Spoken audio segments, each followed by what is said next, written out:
ya ira ka fo o kala baramina o la wala sango barani yenya ko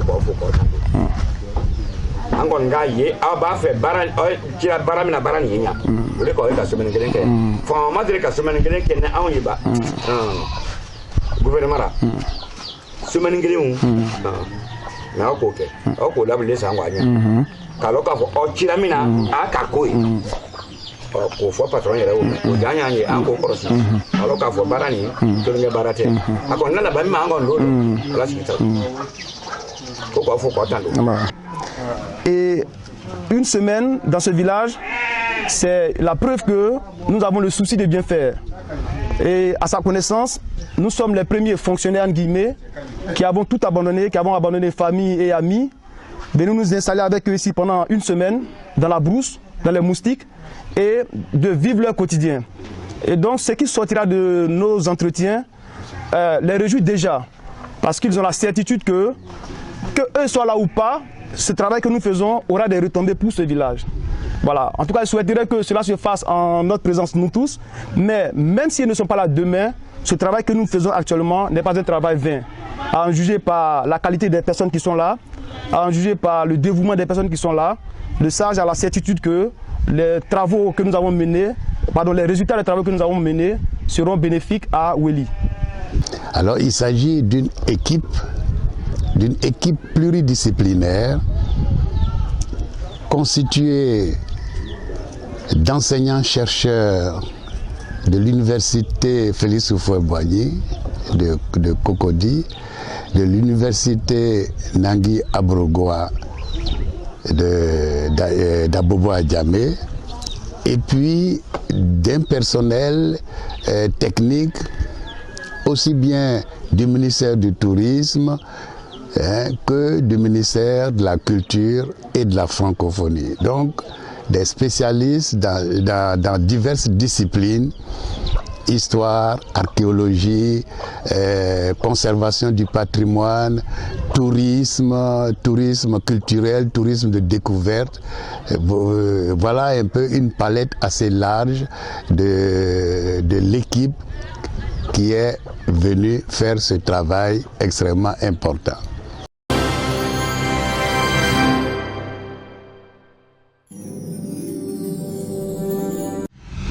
Je suis M. Fernand Sekongo, consultant spécial pour le projet concernant la documentation du patrimoine culturel d'Ozo, et nous sommes en mission ici à Wely dans le cadre de ce projet coordonné par le bureau régional, le bureau local d'Abidjan, le bureau UNESCO d'Abidjan, en collaboration avec d'autres organisations comme le PNUD et l'ONUCID, de même que le ministère de la Culture et de la Francophonie et le ministère chargé de l'Intérieur. L'objet de la mission, c'est donc de documenter le patrimoine d'Ozo dans ce village de Wely, réputé être le berceau de l'institution du Dozoya en Côte d'Ivoire. L'objectif final étant de promouvoir ce patrimoine d'Ozo et de faire en sorte que ce patrimoine serve à la cohésion sociale, serve au rapprochement des populations avec les Dozo répandus, comme vous le savez, sur toute l'étendue du territoire national. Bien entendu, ce projet s'inscrit dans ce vaste projet du retour de la paix en Côte d'Ivoire, de la fraternisation entre les Dozo répandus dans toutes les grandes villes de Côte d'Ivoire et les populations locales, et donc de redorer le blason des Dozo fortement ternis notamment à l'occasion de la crise post-électorale que nous avons connue en 2010-2011. Le site de Weli a été défini par le ministère de l'Intérieur comme étant l'un des sites abritant la pratique originelle du Dozoya. C'est pourquoi nous avons choisi d'investiguer ce site pour pouvoir vraiment faire connaissance avec le Dozoya originel.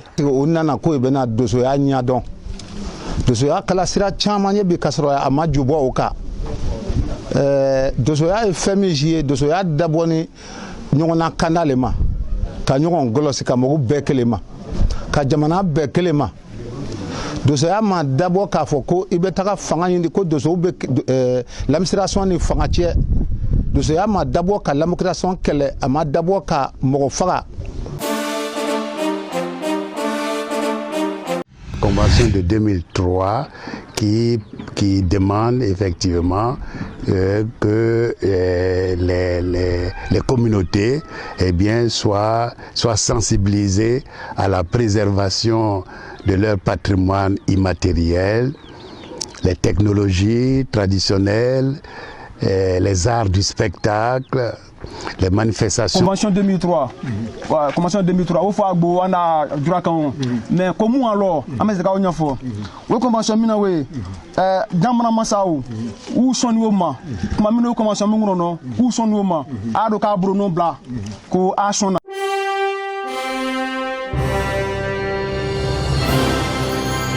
La collecte des données a été faite en dégageant plusieurs thématiques. Voilà. Sur la base d'une grille d'enquête, nous avons organisé les échanges autour de grandes thématiques. Nous avons interrogé autour de l'histoire, ensuite autour des valeurs, quelles sont les valeurs qui sont les leurs. Nous avons interrogé autour du patrimoine vestimentaire des Dozo, leur habillement et la signification. Nous avons interrogé sur les techniques et les outils de chasse. Nous avons interrogé sur leur savoir-faire. Nous avons interrogé sur les connaissances, ce que nous avons appelé les connaissances et les pratiques liées à la nature et à l'univers. Nous avons interrogé un peu autour du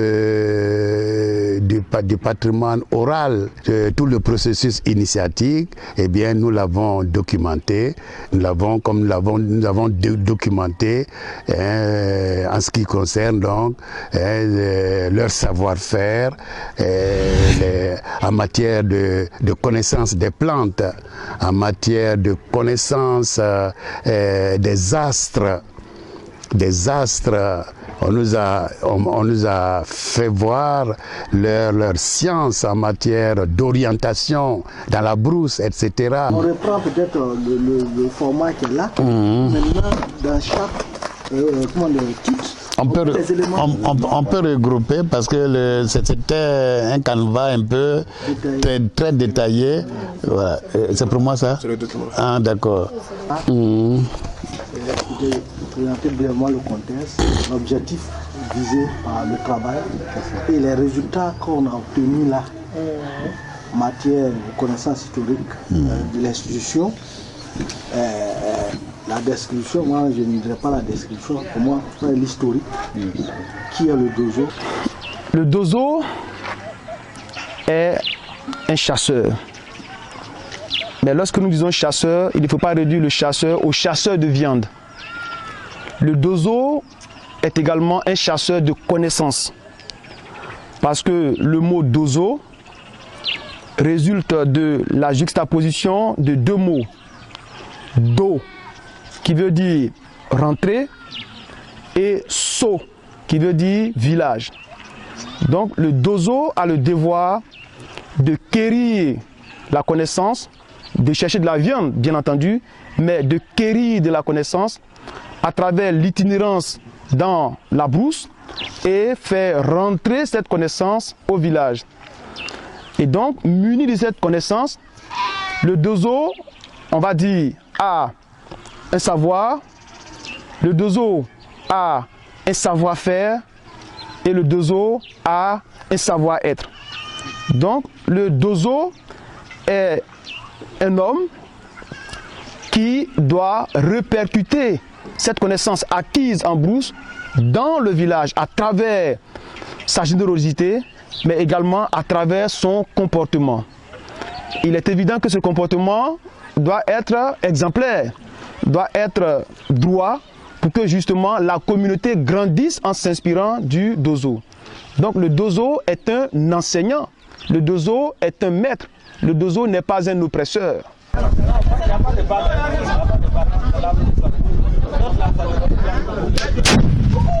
Et c'est la Comnat qui est au cœur de ce processus-là.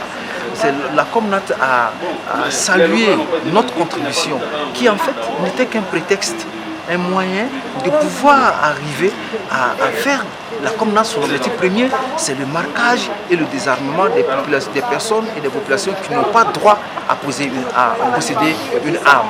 Et donc, le fait de montrer les résultats de cette étude montre que le dozo n'est pas quelqu'un qui détient n'importe quelle arme. Ils ont des armes traditionnelles qu'ils détiennent, et ces armes-là ont été fabriquées par eux-mêmes et qui n'ont rien à voir avec des armes qu'on trouve dans les mains de certaines populations dans certaines régions, de certains dozos dans certaines régions. Et là, la Comnat, fort de justement cette conviction et de ces partages que les dozobas ont fait, en démontrant réellement qu'eux, ils ne veulent pas du tout voir leurs proches ou des gens qui se disent dozo porter certaines armes.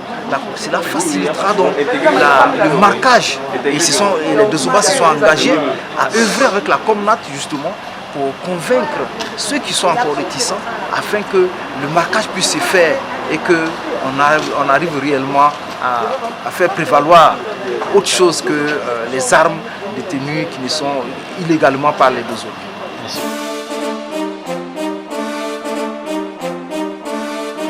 Nous avons interrogé les sachants, les porteurs de cette institution, et nous avons vu effectivement qu'il s'agit d'une institution profondément humaniste. Humaniste en ce sens qu'il y a le respect de l'autre, il y a le culte de la valeur travail, il y a le souci de se rendre serviable à la communauté. Le dozoya ne fait pas de distinction entre les religions. Le dozoya ne fait pas de distinction entre les ethnies.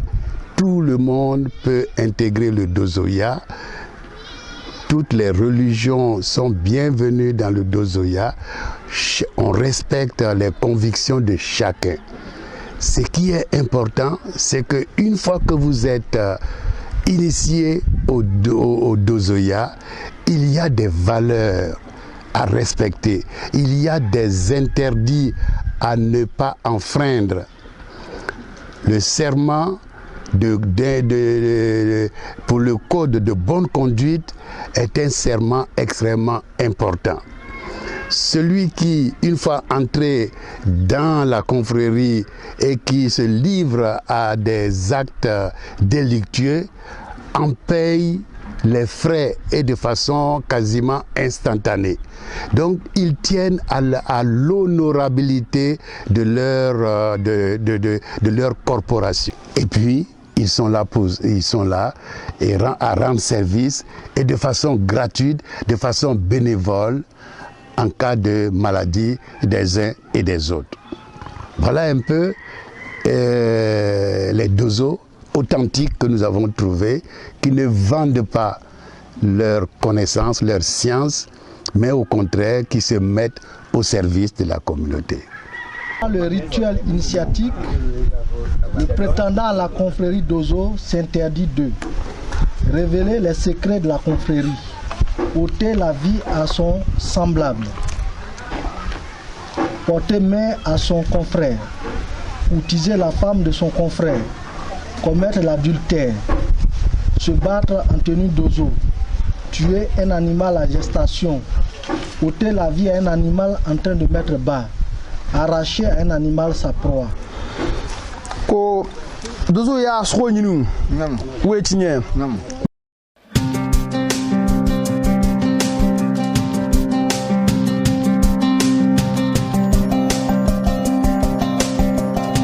Nous avons vu que par rapport aux données immédiates, ce sont dans le sud, eh bien, d'abord, ce sont des personnes en dissociation avec leur milieu originel. Ceci est extrêmement important.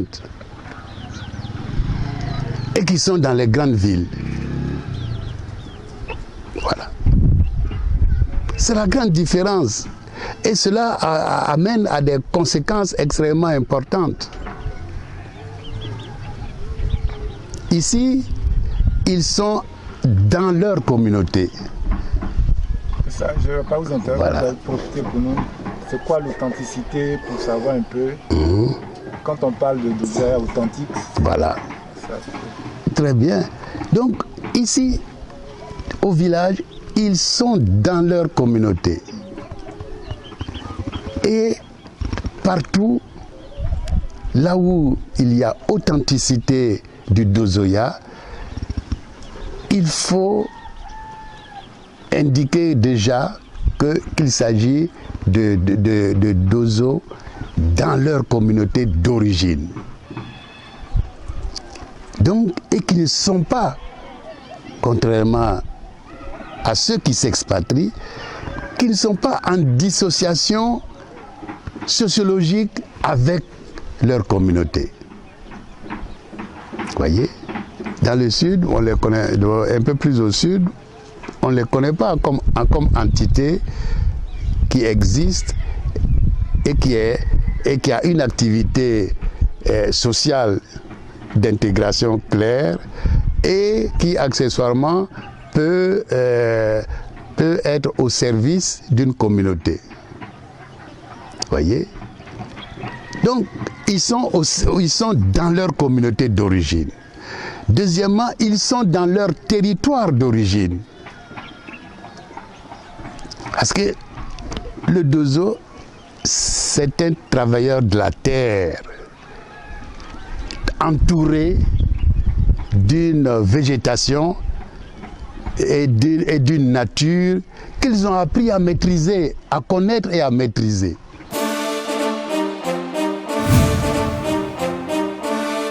Le chef voudrait qu'on dissocie les deux aspects, l'aspect politique, l'aspect administratif et l'aspect culturel, l'aspect confrérique. Il ne voudrait pas que nous mélangions ce qui a été dit chez le chef du village à ce qui a été dit dans cette assemblée. Parce que lorsque le Dozo s'intéresse aux politiques, il sort de l'enseignement confrérique. Il voudrait donc que ne soit écrit ici que ce qui est sorti de la bouche des chasseurs. Il aurait été fondé par Insou, fils d'Abraham, pour organiser les tâches de défense et d'approvisionnement des populations en protéines animales. Cette confrérie arrive en Afrique par l'entremise d'un chasseur nommé Mandemori, le savant du Mandé. Frère cadet de Sundiata Keïta, Mandemori était doté d'une force prodigieuse qui, au dit des chasseurs, lui permettait de porter 2 éléphants abattus. Sanene, son épouse, devient la déesse mère des chasseurs et est constamment invoquée lors des rituels confrériques.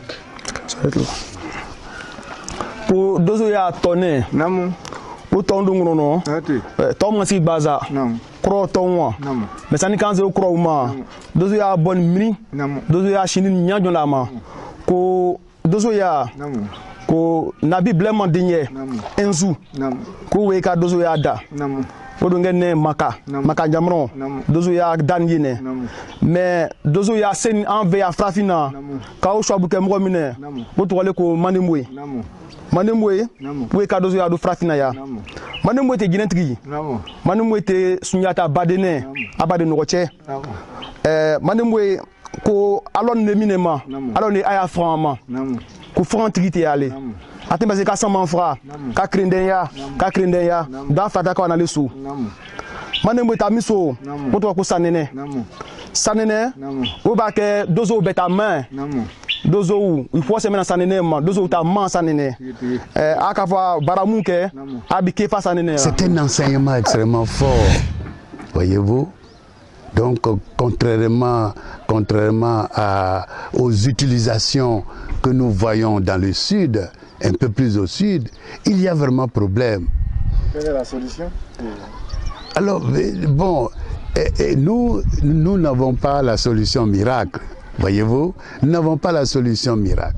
Par contre, ce qui a été récolté ici peut servir de base pour des propositions concrètes à la suite d'analyse, je dirais factuelle, voyez, analyser les faits, comment ça se passe réellement, quelles sont les causes profondes, parce que la solution ne viendra pas en biaisant la réalité.